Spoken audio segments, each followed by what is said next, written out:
कल जहां तक आप लोग मगध साम्राज्य में लिखे थे, चलिए उसके आगे, मगध साम्राज्य के समाप्ति के पश्चात शुंग वंश प्रारंभ होता है। शुंग वंश प्रारंभ होता है। लिखिए शुंग वंश। आज टेस्ट भी है ना, और चार्ट भी कहे थे बना के लाने के लिए, सबका चेक करेंगे।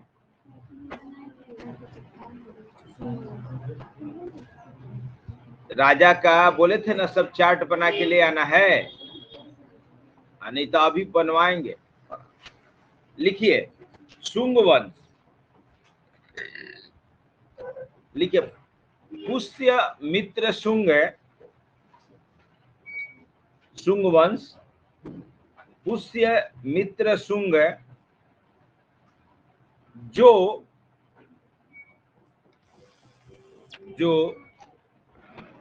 मौर्यों के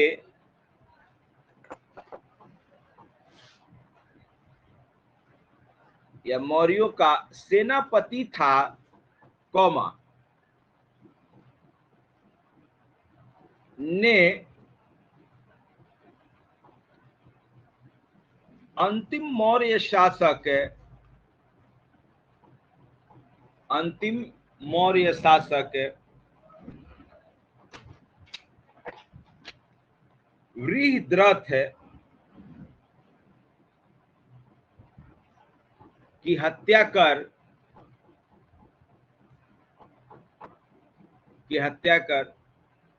185 ईस्वी पूर्व में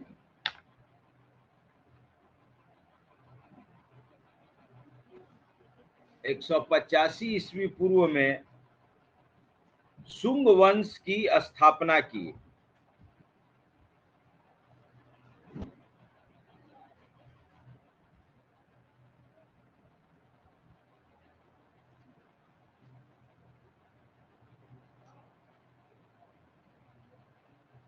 लिखिए पुष्य मित्र शुंग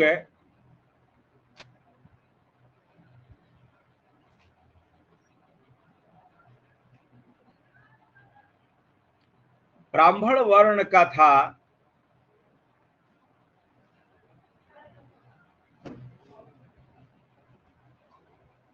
ब्राह्मण वर्ण का था, इसलिए उसने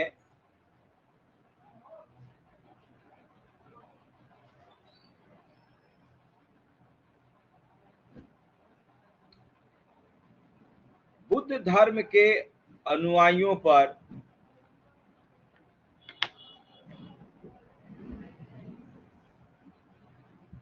अत्याचार किया।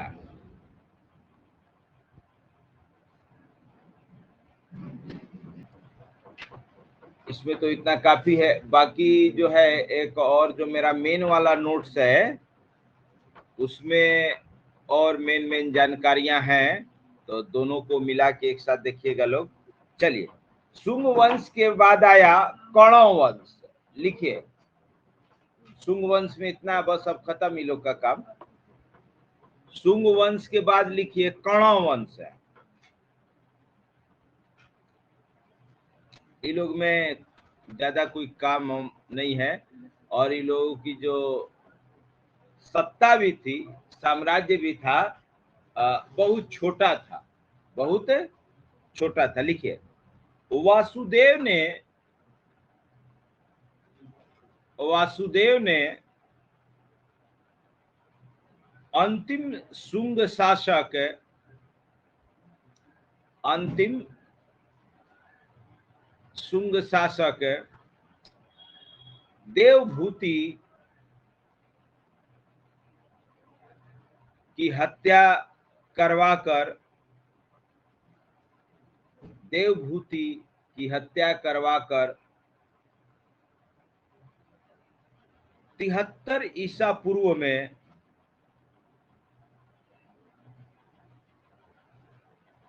कणव वंश की स्थापना की।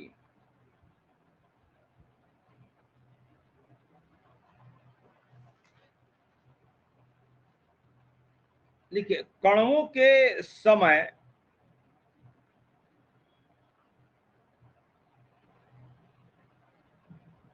मगध है,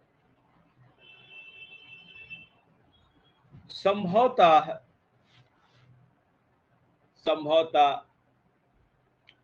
पाटलिपुत्रा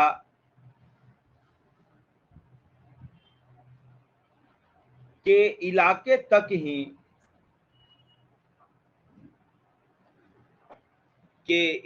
तक ही सिमट कर रह गया।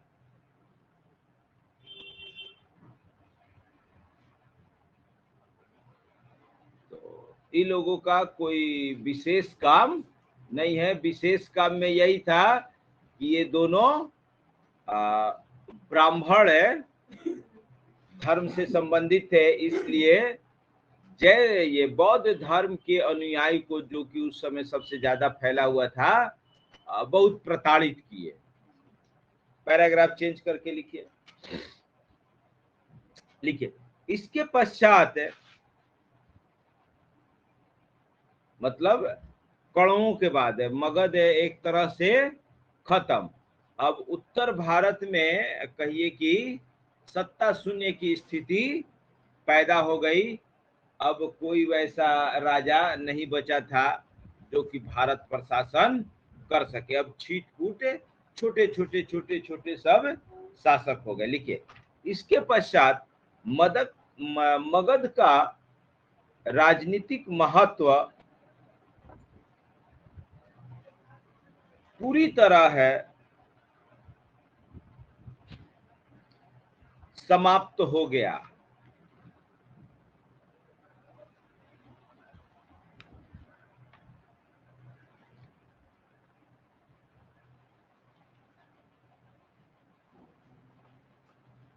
लिखिए, इसी समय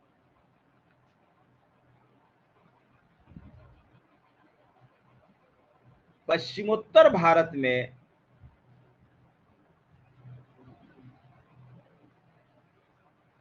कई विदेशी आक्रमण हुए,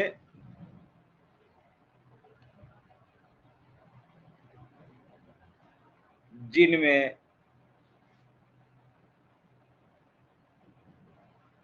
यूनानी, पार्थियन, यूनानी कौमिया पार्थियन, कौमा शक एवं कुषाणों का आक्रमण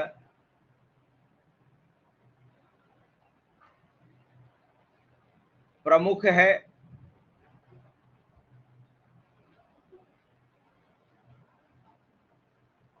देखिए, इसी समय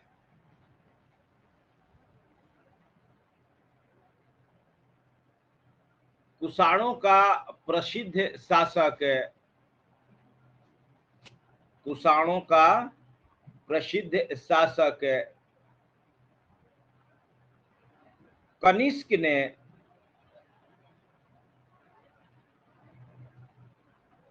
कनिष्क ने उत्तर भारत में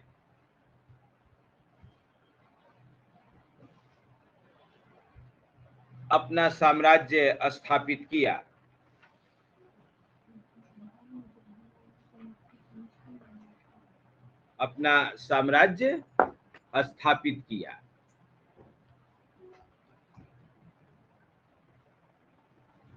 ठीक है।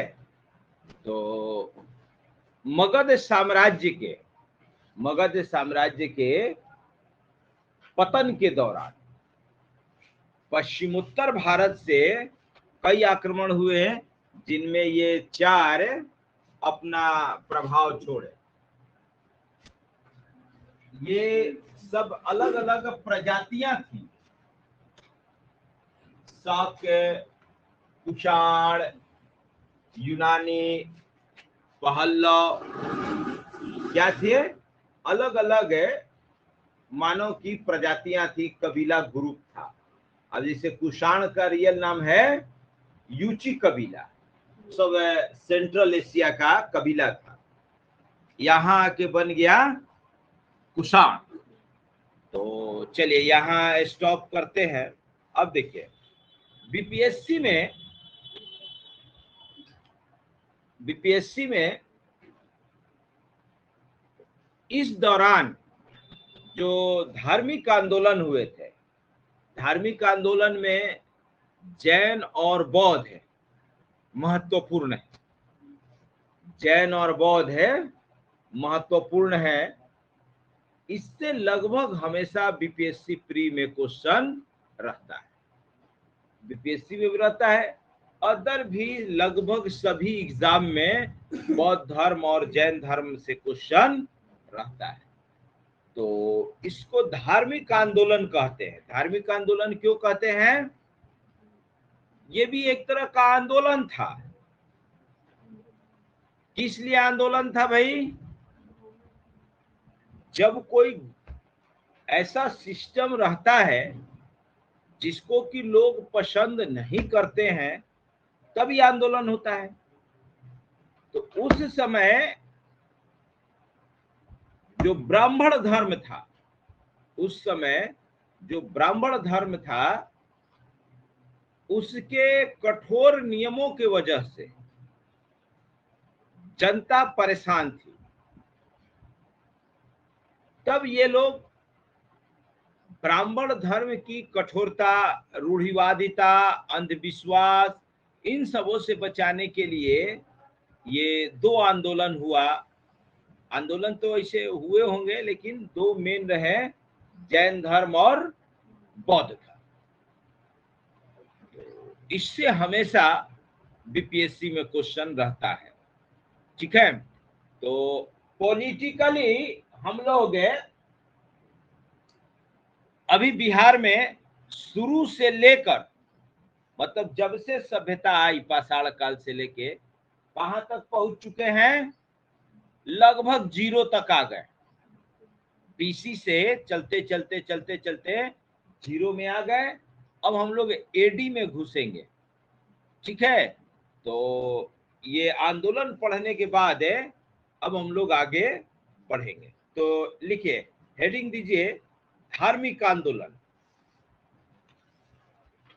ये उस समय हुआ था। कब हुआ था? जनपद काल में। थोड़ा सा बुद्ध और महावीर का जन्म तिथि याद रखिएगा तो पता चल जाएगा। बुद्ध का 563 है ना बीसी, और महावीर का 540 बीसी। तो 10-20 साल के जब हो जाएंगे लोग तभी करेंगे।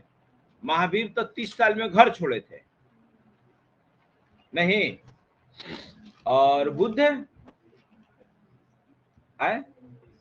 29 साल में। हाँ, तो कहिए कि 560 बीसी का मतलब है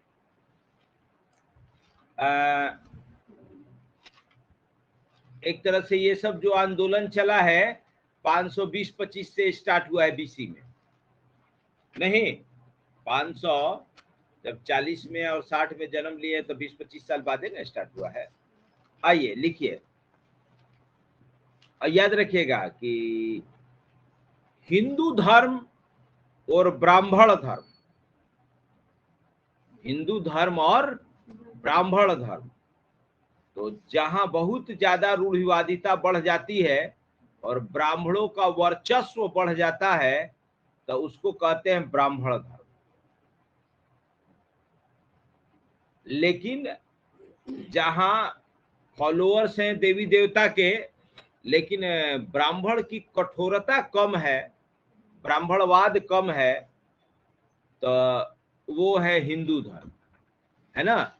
सुनने में लगता सेम है, लेकिन दोनों में कुछ अंतर है। ब्राह्मणवाद, ब्राह्मण धर्म में ब्राह्मणों का वर्चस्व बढ़ जाएगा, हर चीज का केंद्र बिंदु बन जाएंगे ब्राह्मण। लिखिए, भारत में आर्य, भारत में आर्य अपने साथ है एक विशिष्ट धर्म लाए,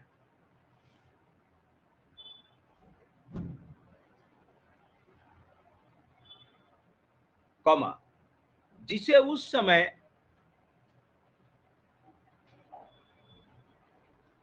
वैदिक धर्म कहा गया,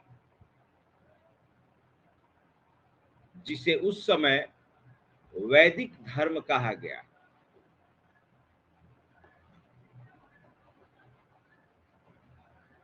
तो मनप्रीत, आर्य भारत में लगभग कब आए थे?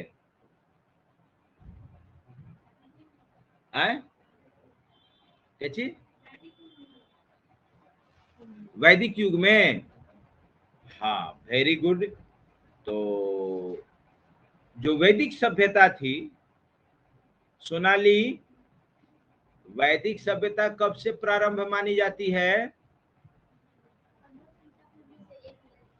वेरी गुड, लगभग 1500-1600 ईसा पूर्व से 1000 ईसा पूर्व। तो ये जो सभ्यता थी आर्य सभ्यता भी कहलाती है। देखिए, ये ब्राह्मण धर्म के नहीं थे, वैदिक धर्म के थे।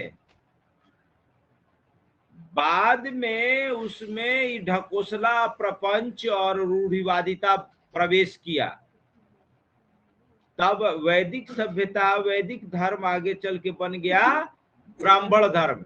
तो शुद्ध हिंदू धर्म वो वैदिक धर्म है। शुद्ध हिंदू धर्म वैदिक धर्म है। विशाल सीनियर, वेदों की ओर लौटो, नारा किसने दिया था?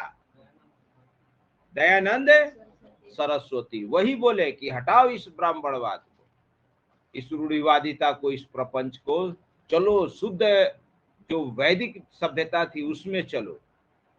वहां ऊंच नीच, जात पात, इतना ढकोसला, प्रपंच कुछ नहीं था। तो मॉडिफाई करते करते करते करते इसको पूरी तरह मॉडिफाई कर दिया। अभी तो लिखिए कि जिसे वैदिक धर्म कहा गया, एवं बाद में, लिखिए, एवं बाद में वही परिवर्तनों के साथ, बाद में वही परिवर्तनों के साथ ब्राह्मण धर्म के नाम से जाना गया।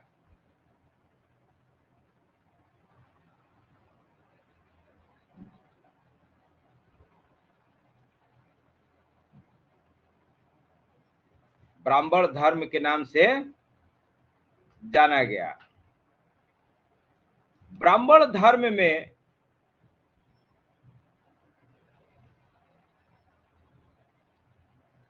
जटिलताएं बढ़ती गईं,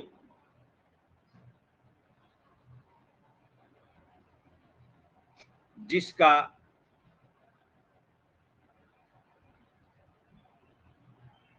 ब्राह्मण धर्म के अंदर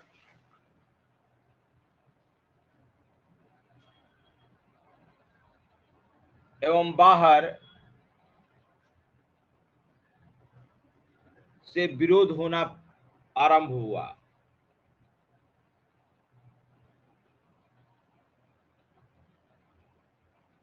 देखिए, बुद्ध जब भी लिखिएगा हिंदू धर्म के खिलाफ नहीं थे, ब्राह्मण धर्म के खिलाफ थे। वैदिक जो धर्म था उसमें कोई कर्म कांड नहीं था, कोई ऊंच नीच ये सब नहीं था, सब समानता पर आधारित था। लिखिए कि ब्राह्मण धर्म के विरोध का स्वरूप,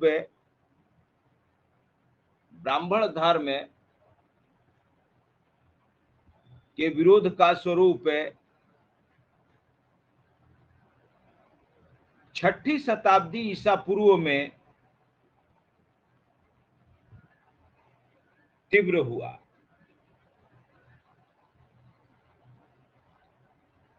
एवं नए नए धर्मों का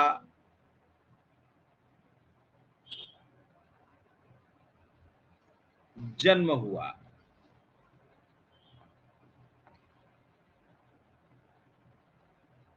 लिखिए, एक अनुमान के अनुसार एक अनुमान के अनुसार इस समय लगभग 62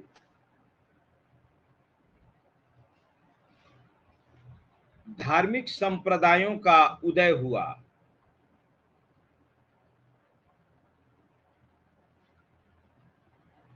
जिनमें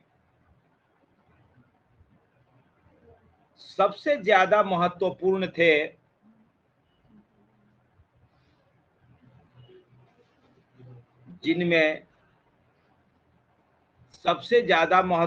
थे बौद्ध धर्म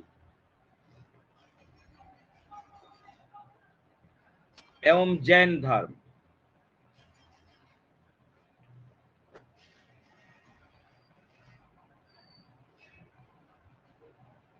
देखिए, बौद्ध धर्म के प्रवर्तक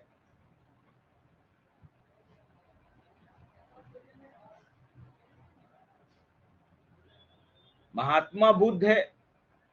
बौद्ध धर्म के प्रवर्तक महात्मा बुद्ध एवं जैन धर्म के प्रवर्तक जैन धर्म के कौन थे? ऋषभ देव। महावीर 24वें तीर्थंकर हैं। लिखिए, जैन धर्म के प्रवर्तक ऋषभ देव थे। लिखिए, इस धर्म को सर्वाधिक ख्याति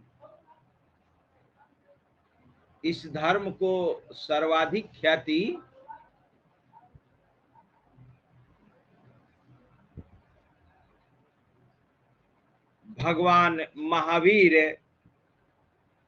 या वर्धमान महावीर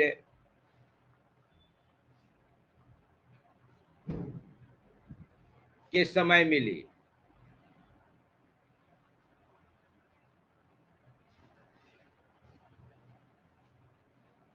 देखिए, ये दोनों इसी बिहार राज्य के निवासी थे। ये दोनों इसी बिहार राज्य के निवासी थे तथा दोनों क्षत्रिय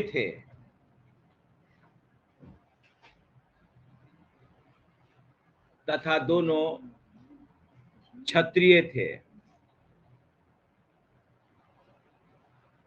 दोनों ने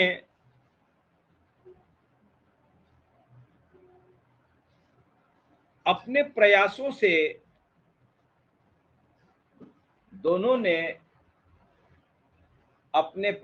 से ब्राह्मण धर्म के समक्ष जबरदस्त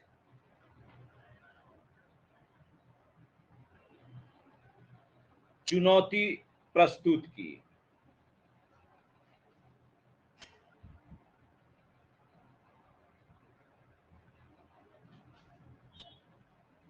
दोनों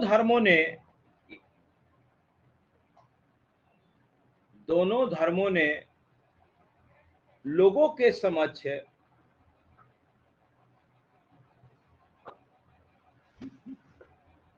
सामाजिक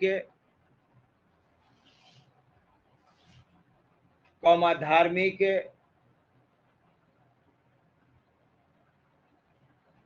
और आर्थिक विकल्प प्रस्तुत किए,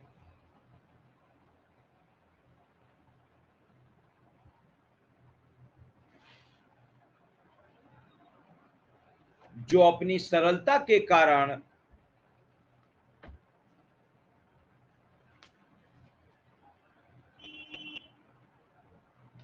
लोगों में काफी लोकप्रिय हुए।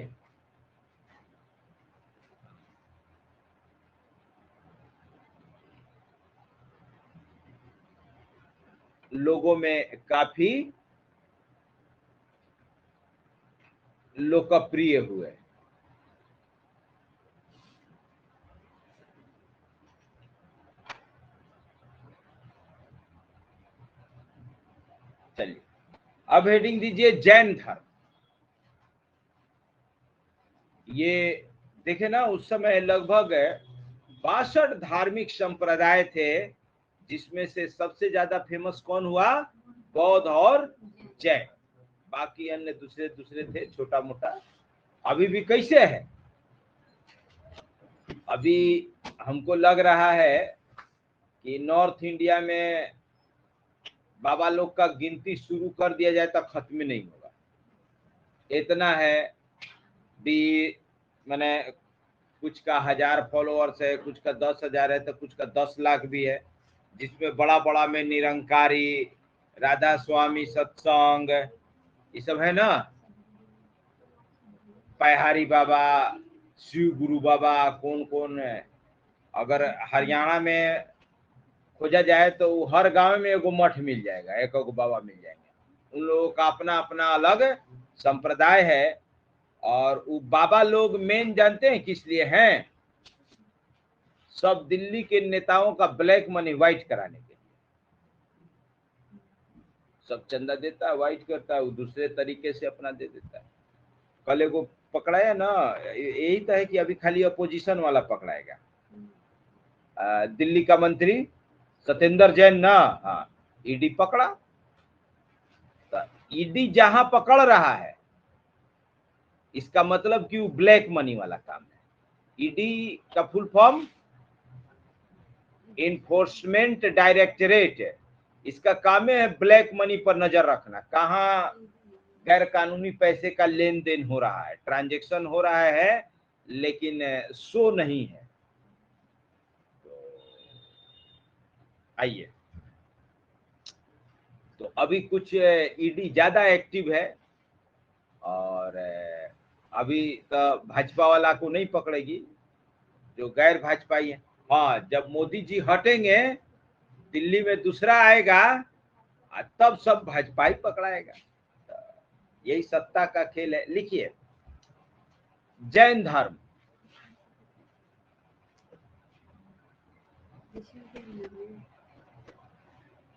छठी शताब्दी ईसा पूर्व में, लिखिए। अच्छा देखिए, ये जो टॉप की है आरसे की है, हाँ हिस्ट्री से है। सोचो, लोग कहता है कि आर्ट्स खराब है।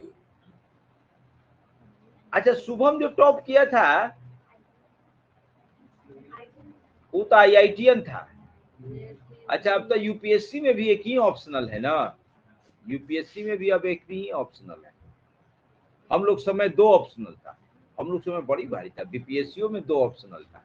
आज जैसे ही आउट हुए कि एक ऑप्शनल कर दिया। अब तो बीपीएससी एग्जाम देना बहुत आसान है, हम लोगों का 50% कर दिया, सिलेबस उससे भी कम हो गया। पहले हम लोग एक दिन में 2 पेपर देते थे, अब एक दिन में 1 पेपर है। GS first paper, GS second paper, GS भी आधा कर दिया, एगो तो ऑप्शनल साफा हटा दिया। सीसेट नहीं था हम लोग समय में,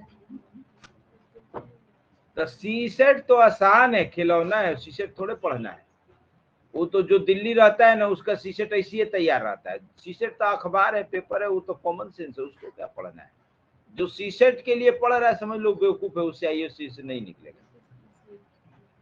हाँ, जो ये सब जो डीयू और जेएनयू के स्टूडेंट होते हैं, ये सब सीसेट विसेट ये सब नहीं पढ़ते हैं, ये तो अपने ब्लड में है, उसके लिए कुछ नहीं है। 2009 के बाद है, टफ हो गया। अरे अच्छा अच्छा क्वेश्चन नहीं है, वो सब इजी इजी क्वेश्चन है। यहाँ के लिए टफ है, यहाँ के लिए टफ है, वहां ना वो सब ब्लड में है, बोलचाल में है। वहां कोई तैयारी जेएनयू वाला डीयू वाला सब सीसेट का नहीं करता है, वैसे पास कर जाता है। क्वालिफाइंग है, 30 नंबर लाना है, सब कॉमन सेंस को है। हाँ, अब मान लीजिए जो जिसका एजुकेशनल बैकग्राउंड सही नहीं है, तो उसको लिखिए। जेंडर हेडिंग दे दिए, उसमें कुछ लिखवाए भी हैं। लिखिए, छठी शताब्दी ईसा, हाँ, छठी शताब्दी ईसा पूर्व में, छठी शताब्दी ईसा पूर्व में बिहार की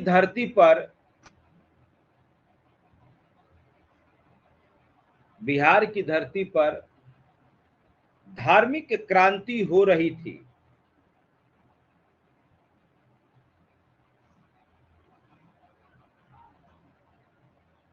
उसी क्रांति के फलस्वरूप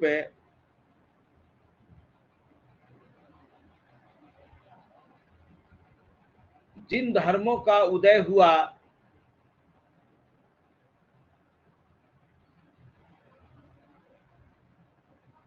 जैन धर्म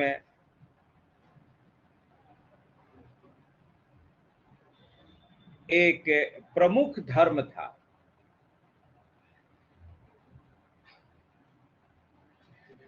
जैन धर्म एक प्रमुख धर्म था।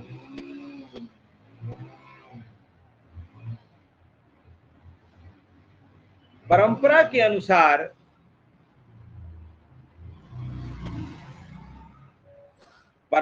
अनुसार इस धर्म में कुल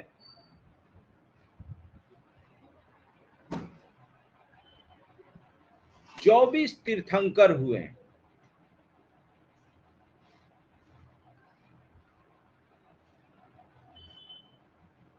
तो जैन धर्म में तीर्थंकर किसको कहा जाता है? सबसे बड़े संत को तीर्थंकर कहा जाता है। लिखिए, कुल 24 तीर्थंकर हुए, जिनमें ऋषभनाथ पहले थे। हाँ, गलती से ना लोग एग्जाम में हड़बड़ा के जैन धर्म के संस्थापक कौन है, महावीर करके चलाता है महावीर ही। रियल में कौन है? महावीर ही। बाकी 23 लोग मनगढ़ंत हैं। बाकी ये 23 लोग मनगढ़ंत हैं। ऐसा कहा जाता है कि बौद्ध धर्म को, ये जैन धर्म को बाकी धर्मों से प्राचीन दर्शाने के लिए बाकी के इन तीर्थंकरों का कल्पना कर लिया गया है। इनका कोई वैसे वास्तविकता से संबंध नहीं है। लेकिन अब जैन ग्रंथ में लिखा हुआ है ऐसा, तो हम लोगों को पढ़ना है। तो लिखिए, और इसके बाद महावीर के बाद जो 24वें तीर्थंकर हुए, तीर्थंकर का परंपरा बंद हो गया। जैसे सिख धर्म में 10वें गुरु कौन हुए? गुरु गोविंद सिंह। उसके बाद गुरु परंपरा बंद, और उसको परमानेंट बनाने के लिए जो गुरु ग्रंथ साहिब है, क्या हो मनप्रीत, अब उन्हीं को ना गुरु माना जाता है। तो अब गुरु ग्रंथ साहिब को ही गुरु घोषित कर दिया गया। तो भाई अब तो अटल अजर अमर है, उनको तो कभी खत्म होना नहीं है। तो अब कोई पर्टिकुलर व्यक्ति ये नहीं बनेगा गुरु। तो इसी टाइप से ये महावीर में हुए। अब बौद्ध में तो वही रहे, केवल बुद्ध रहे, दूसरा कोई नहीं उनका जगह ले सका। बहुत बड़े बड़े बौद्ध भिक्षु हुए, लेकिन बुद्ध का जगह कोई नहीं ले सका। लिखिए कि ऋषभनाथ पहले थे, पार्श्वनाथ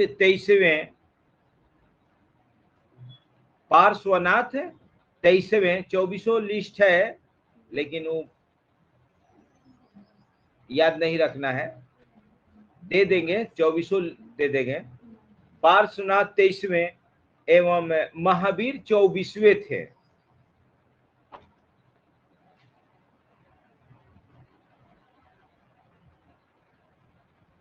ऐतिहासिक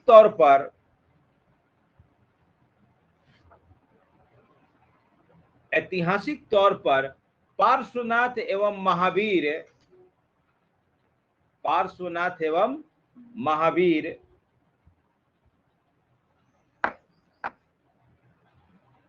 के विषय में ही ठोस जानकारी प्राप्त है।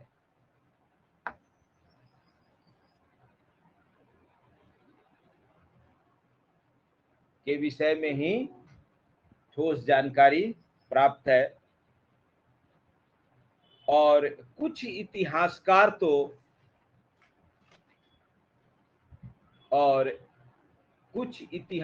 तो महावीर को ही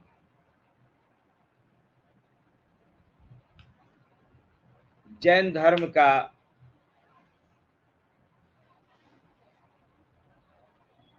वास्तविक संस्थापक मानते हैं।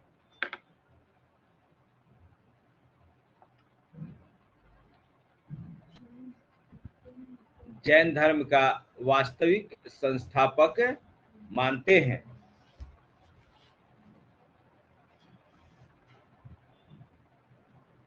पैराग्राफ चेंज करिए, लिखिए महावीर का जन्म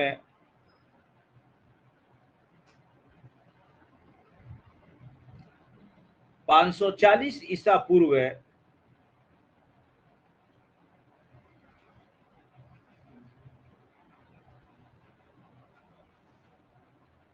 महावीर का जन्म 540 ईसा पूर्व में वैशाली के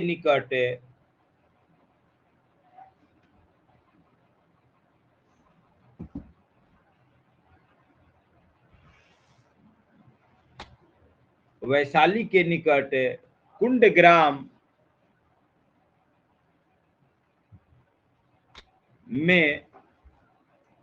कुंडग्राम में ज्ञात्रिक उनके जाति का नाम था। ज्ञात्रिक क्षत्रिय कुल में, क्षत्रिय कई प्रकार के थे, बुद्ध भी क्षत्रिय थे। ज्ञात्रिक क्षत्रिय कुल में हुआ था।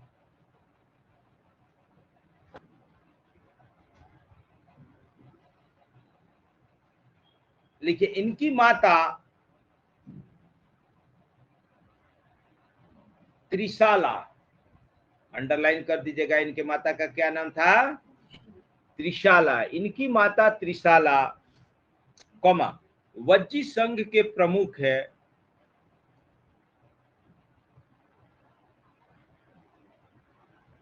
चेटक की बहन थी।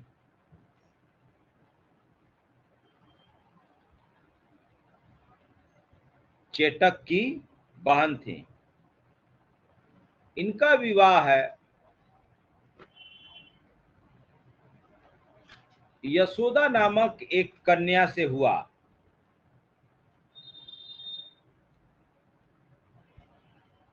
यशोदा को अंडरलाइन करिएगा। इनका विवाह यशोदा नामक एक कन्या से हुआ जिससे इन्हें एक पुत्री भी प्राप्त हुई। जिससे इन्हें एक पुत्री भी प्राप्त हुई।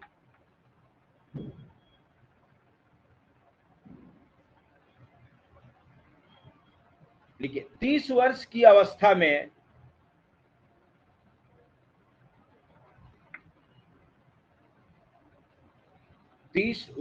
अवस्था में उन्होंने अपना घर त्याग दिया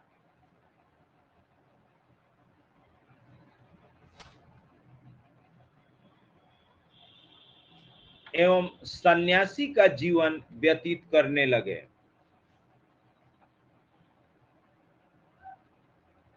30 वर्ष की अवस्था में घर त्याग दिया एवं सन्यासी का जीवन व्यतीत करने लगे। लिखिए लगभग 13 महीनों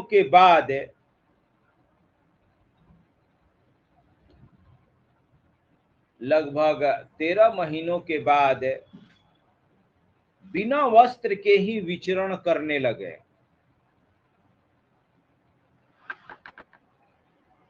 बिना वस्त्र के ही विचरण करने लगे।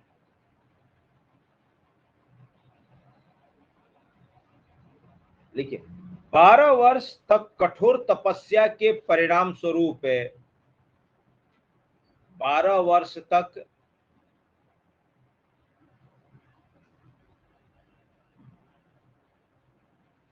कठोर तपस्या के परिणाम स्वरूप 42 वर्ष की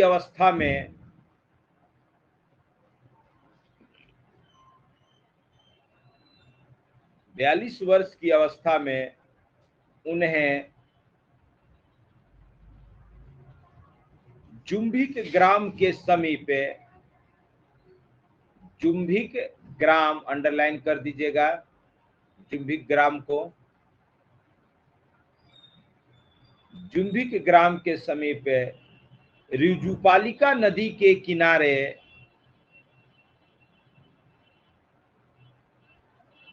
रिजुपालिका नदी को भी अंडरलाइन कर दीजिएगा।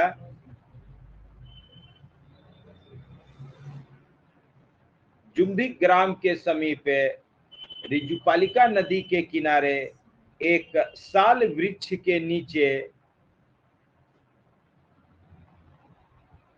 साल वृक्ष के नीचे कैवल्य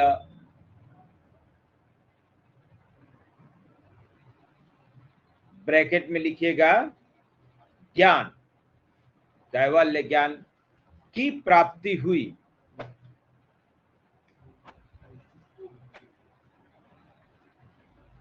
देखिए, बौद्ध धर्म में कैवल्य का मतलब है ज्ञान की प्राप्ति। कैवल्य का मतलब है ज्ञान की प्राप्ति। तो उससे पहले महावीर क्या उनको कोई ज्ञानवान नहीं था? सोनाली, कैसा ज्ञान प्राप्त किए? सम्यक ज्ञान। ये क्या होता है? बाहरी दुनिया का ज्ञान है, आंतरिक ज्ञान। क्या हो सदब, कैसा ज्ञान मिला महावीर को? सत्य, अहिंसा, ये तो बापूजी में चल रही। जो ये क्या हो अस्मिता, किस चीज का ज्ञान मिला इनको? देखो नंदन बता रहा है, बताओ।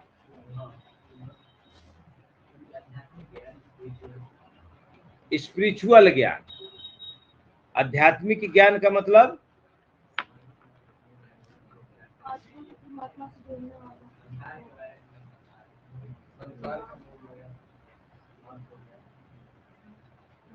तो देखो, यहाँ ज्ञान का मतलब है, सब ठीक है, सबका ठीक है। ज्ञान का मतलब है रियल ज्ञान। रियल ज्ञान का मतलब, जिसे अब आपसे पूछा जाएगा ये क्या है, तो आप क्या कहेंगे?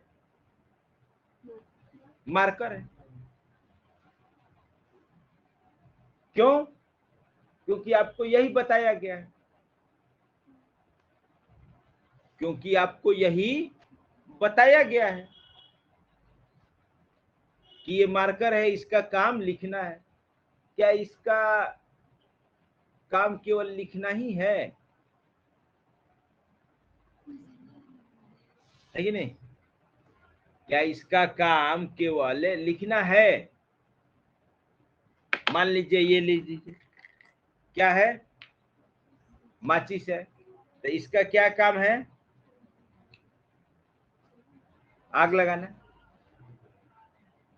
तो क्या केवल ही आग लगाने का काम करता है? कान भी खोद लेते हैं कभी कभी, दांत भी खोदा जा सकता है। विशाल, और क्या क्या कर सकते हो इस तीली से? जो मर्जी, मतलब एज ए लकड़ी इसका जहां भी कुछ यूज लगे हम कर सकते हैं। ऐसा नहीं कि इसका काम केवल आग जलाना है। तो जो लोग, सुनिए,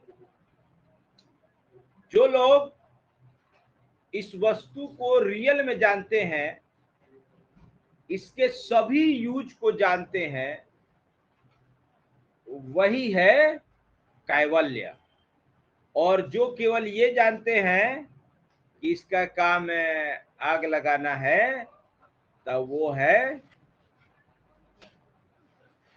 बंधन युक्त प्राणी का ज्ञान। तो उसी टाइप से ये जो सृष्टि आपको दिख रही है, ये जो कुछ भी दिख रहा है, जैसे हम लोग दिखते हैं तो क्या भाई ये इंसान है, ये इंसान है ना, ये कुत्ता है, ये गाय है। कौन सिखलाया है आपको? जन्म से ये ज्ञान है? नहीं, ये बताया गया आपको। तो वो ज्ञान आपका रियल ज्ञान, ये तो सामाजिक ज्ञान है। समाज आपको जैसा बताया वो जानते हैं, आप रियल कहाँ जानते हैं कि वो क्या है, उसके क्या क्या यूज है, आपको रियल में पता नहीं है। तो वही रियल में जानने के लिए कि हम लोग कौन है। अब मान लो आप सभी लोग जन्म लिए, किस लिए जन्म लिए? कोई पर्पस है? पेट भरने के लिए, एसपीडीएम बनने के लिए? एसपीडीएम बन जाइए, प्रधानमंत्री बन जाइए, दुख खत्म हो जाएगा? इंसान का दुख कभी खत्म नहीं होगा। दुख किसका खत्म होगा? जो इस लौकिक दुनिया से अपने आप को अलग कर लेगा, अपने आप को पहचानेगा कि कौन है। वही रियल ज्ञान है, वही रियल ज्ञान।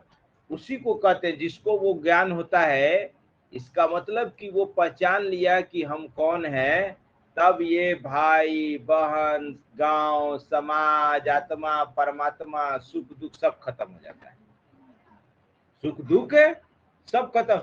कहता है आदमी दुख है, कहता है दुख है। एसी में सोने वाला, एक रेलवे प्लेटफॉर्म पर सोने वाला, जितना बढ़िया नींद प्लेटफॉर्म वाले को आता है, एसी वाले को नहीं आता है। तो कौन नींद अच्छा है? एसी वाला सोचता है कि हम बड़ा सुखी इंसान है, प्लेटफॉर्म वाला दुखी है। कैसे तुम सुखी हो भाई? ये तो शरीर एक जानवर रूपी है, जितना इसको तुम आराम दोगे उतना रोग इसमें घुसेगा। घोड़ा को मत दौड़ाओ, घोड़ा बेकार हो जाएगा। जितना दौड़ाओ वो उतना ही अच्छा रहे। वही ये शरीर है, इसको तुम जैसा ढालो वैसा ढलेगा। इसको ज्यादा सुख मत दो, कोई फायदा वायदा नहीं। हाँ, लेकिन इसका ज्यादा मिसयूज भी नहीं करो। तो इसको नॉर्मल रखो, वही है साधु संत। तो यही है रियल ज्ञान, यही है रियल ज्ञान। अब 2 दिन मान लीजिए बैटरी फेल था, देखिए इसके उपरांत इन्हें केवलीन, केवलीन अंडरलाइन कर दीजिएगा, केवलीन, केवलीन, केवलीन कॉमा जीन, जीन, हाँ जीन सुनते हैं ना, इसको जीन पकड़ लिया है, वही जीन। हाँ, जीन का अर्थ होता है, ब्रैकेट में लिख लीजिए, विजेता।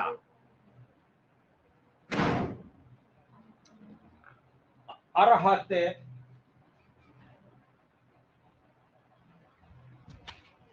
अरहत, अरहत का मतलब होता है योग्य, ब्रैकेट में लिखिएगा योग्य। निग्रंथ है,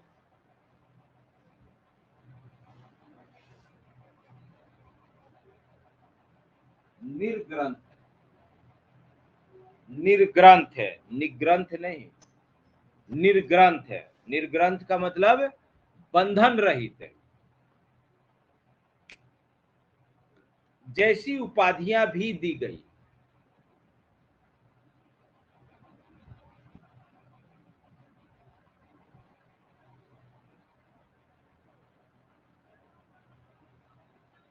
आकाश यहाँ बंधन रहित का मतलब क्या है? कैसा बंधन? सांसारिक बंधन।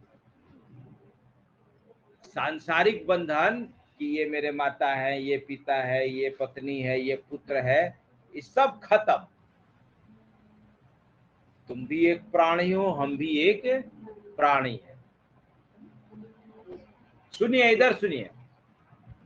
जैन धर्म में कहा गया है कि कर्म दो कर्म प्रकार के होते हैं, एक सकाम कर्म, एक निष्काम कर्म। तो सकाम कर्म जो आप लोग कर रहे हैं, क्यों पढ़ रहे हैं? नौकरी के लिए। क्यों पढ़ रहे हैं? नौकरी के लिए, ज्ञान प्राप्त करने के लिए नहीं। तो ऐसे कर्म से दुख होता है कि जिस फल की इच्छा करके आप वो कर्म करते हैं और वो फल नहीं मिलता है तो दुख होता है। इसी को कहते हैं सकाम कर्म। ये बंधन में जकड़ता है। ये क्या करता है? बंधन में जकड़ता है, इसी से दुख होता है। और निष्काम कर्म का मतलब कोई भी चीज कर रहे हैं, सोच नहीं रहे हैं, बस कर्म के लिए कर्म कर रहे हैं, है ना? अब कोई सड़क पर जा रहा है, चल रहा है, कहां जा रहा है, कहां मंजिल है, ये सब अपना ही नहीं है, बस चल रहा है तो चल रहा है। तो निष्काम कर्म से कोई फल नहीं मिलता है, क्योंकि कोई फल का आशा नहीं। तो वैसे कर्म से दुख नहीं होता है, वैसे कर्म से दुख नहीं होता है। तो वही कर्म बंधन मुक्त बनाता है। निष्काम कर्म बंधन मुक्त बनाता है। आगे लिखिए।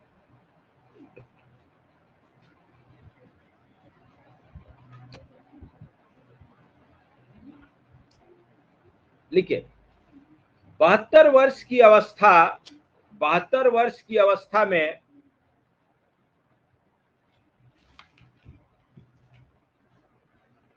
बहत्तर वर्ष की अवस्था में 468 ईसा पूर्व में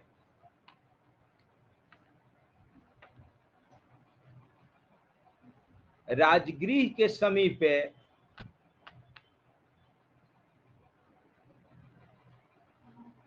पावा नामक स्थान पर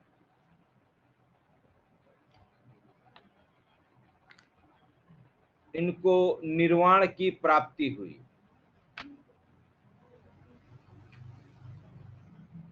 पावा नामक स्थान पर निर्वाण की प्राप्ति हुई।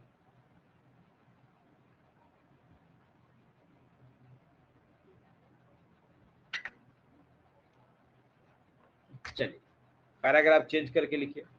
लिखिए, जैन धर्म में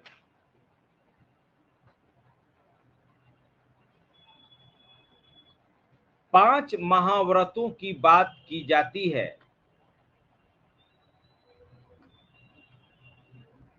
पहला अहिंसा। पांच महाव्रतों की बात की जाती है। पहला अहिंसा, दूसरा सत्य, तीसरा अपरिग्रह है,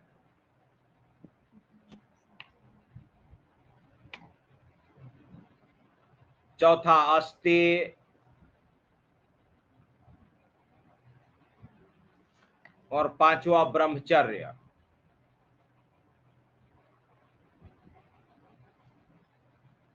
अहिंसा मतलब मन वचन कर्म से अहिंसा। सत्य मने सदा सत्य बोलना। अपरिग्रह मने धन संग्रह से, आवश्यकता से अधिक धन संग्रह से बचना। अस्तेय चोरी न करना और ब्रह्मचर्य की भिक्षुओं का पूर्ण धर्म पालन करना।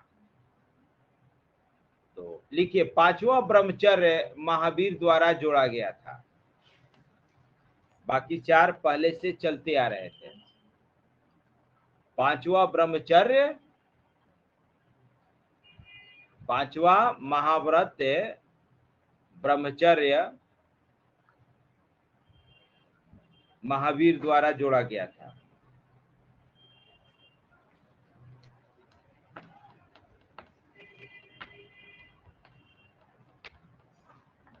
पैराग्राफ चेंज करके लिखिए, पंच महाव्रत को शुरू में अंडरलाइन कर दीजिएगा। लिखिए कि जैन धर्म में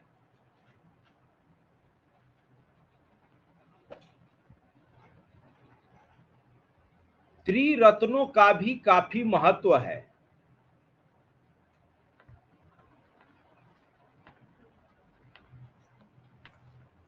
त्रिरत्न, त्रिरत्न कौन कौन से हैं? हाँ लिखिए, पहला सम्यक श्रद्धा, त्रिरत्न सम्यक श्रद्धा अर्थात सत्य में विश्वास, सम्यक श्रद्धा। दूसरा सम्यक ज्ञान,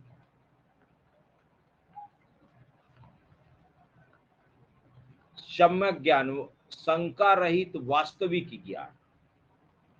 और तीसरा सम्यक आचरण,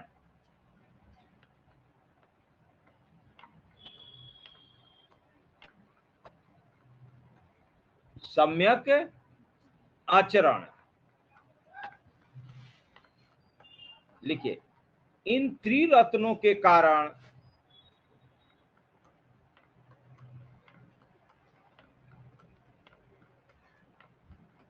जीव का कर्म के तरफ है, जीव का कर्म के तरफ बहाव, जीव का कर्म के तरफ बहाव रुक जाता है।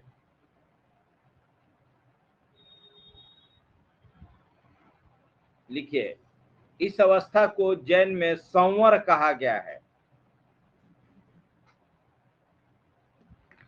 पूछेगा कि संवर क्या है?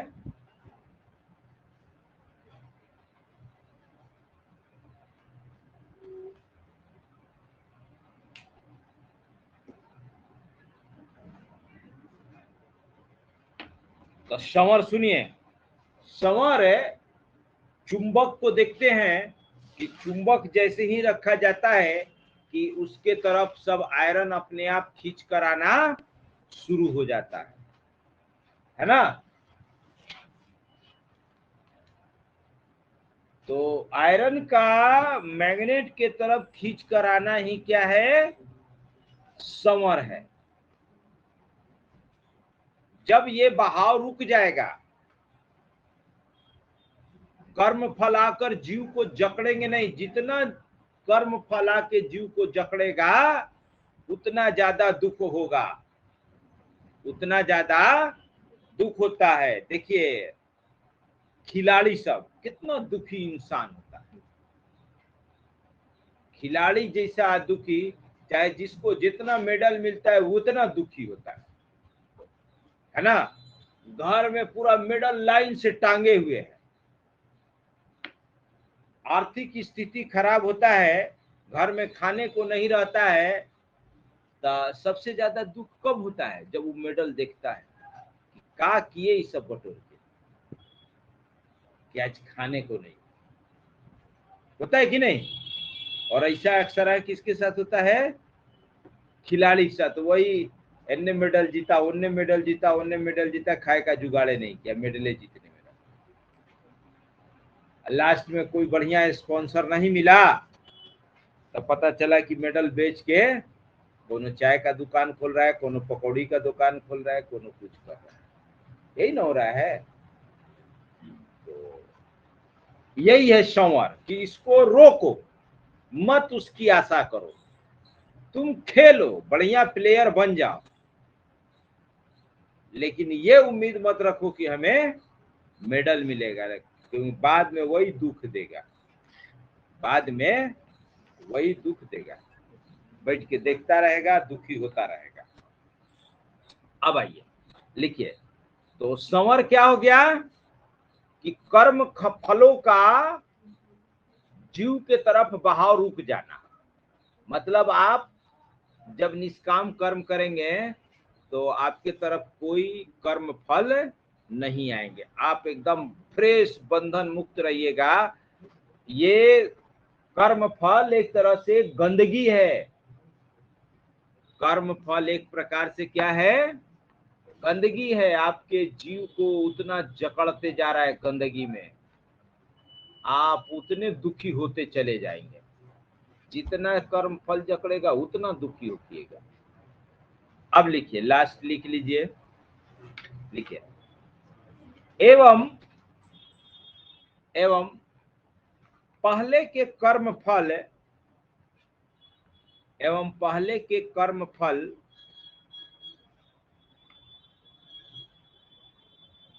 जब समाप्त होते हैं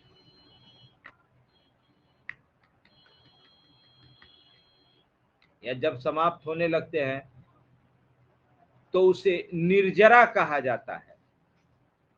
दोनों शब्द याद रखिएगा, निर्जरा।